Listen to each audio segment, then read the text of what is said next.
परमात्मने बलभद्रसुभद्राभ्यां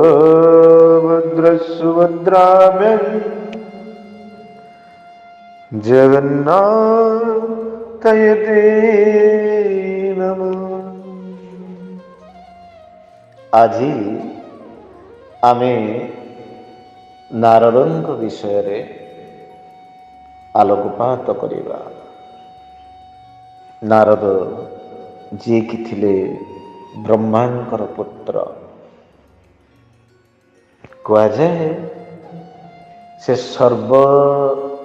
ସର୍ବତ୍ର ବିଚରଣ କରିଥାନ୍ତି। ପାଖରେ ଥାଏ ବୀଣା ଏବଂ ଜିହ୍ୱାରେ ଥାଏ ଭଗବାନଙ୍କର ନାମ। ତାଙ୍କୁ ସେଇ ବୀଣା ଭଗବାନ ଦେଇଥିଲେ ବେଲେ ସେ ବୀଣାର ନାଁ ହେଉଛି ଦେବଦତ୍ତ। ଦେବଦତ୍ତମିମାଂ ବୀଣା ସୁରବ୍ରହ୍ମ ବିଭୂଷିତଂ ମୂର୍ଚ୍ଛୟାରିକତାୟ ଗୟମାନସ୍ୱଚରାମ୍ୟହମ୍। ସେଇ ଭଗବାନଙ୍କର ପ୍ରଦତ୍ତ ବୀଣାକୁ ଧରି ନାରଦ ସର୍ବତ୍ର ବିଚରଣ କରିଥାନ୍ତି। ଭଗବାନଙ୍କର ନାମକୁ ଗାନ କରିଥାନ୍ତି। ଏକଦା ନାରଦ ଏବଂ ବ୍ୟାସଦେବ ସେଇ ସରସ୍ୱତୀ ନଦୀ ତଟରେ ବସିଥିଲେ। ନାରଦ ନିଜର ପୂର୍ବଜନ୍ମ ବିଷୟରେ ବ୍ୟାସଦେବଙ୍କୁ କହୁଛନ୍ତି। କ'ଣ କହୁଛନ୍ତି? ଯେ ପୂର୍ବଜନ୍ମରେ ସେ ଜଣେ ଦାସୀର ପୁତ୍ର ଥିଲେ। ନାମ ଥିଲା ହରିଦାସ।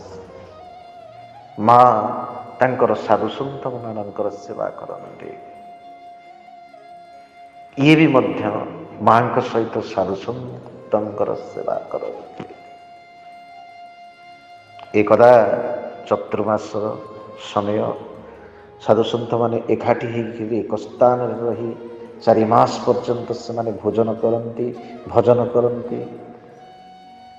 ସେତିକିବେଳେ ମା ତାଙ୍କର ସାଧୁମାନଙ୍କର ସେବା କରୁଥିଲେ।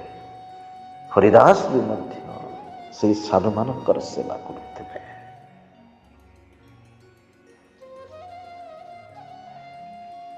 ଏବଂ ସେବା କରିବା ସହିତ ସେହି ସାଧୁମାନଙ୍କର ଉଚ୍ଛିଷ୍ଟ ଅର୍ଥକୁ ସେ ମଧ୍ୟ ଗ୍ରହଣ କରୁଥିଲେ।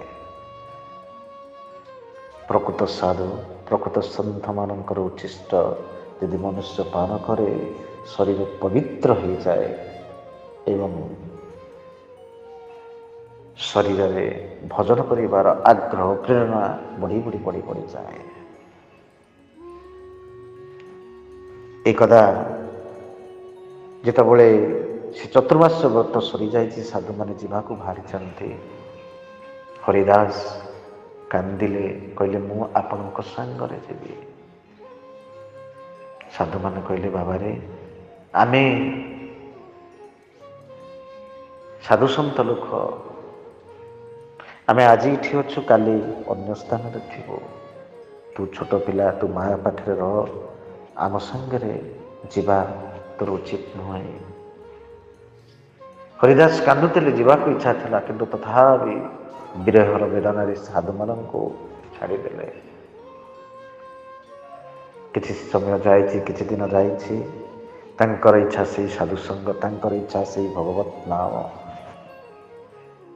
ଏକଥା ତାଙ୍କ ମା ଯିଏକି ବୟସ୍କ ହୋଇଯାଇଥିଲେ ସର୍ପଘାତରେ ମୃତ୍ୟୁବରଣ କଲେ।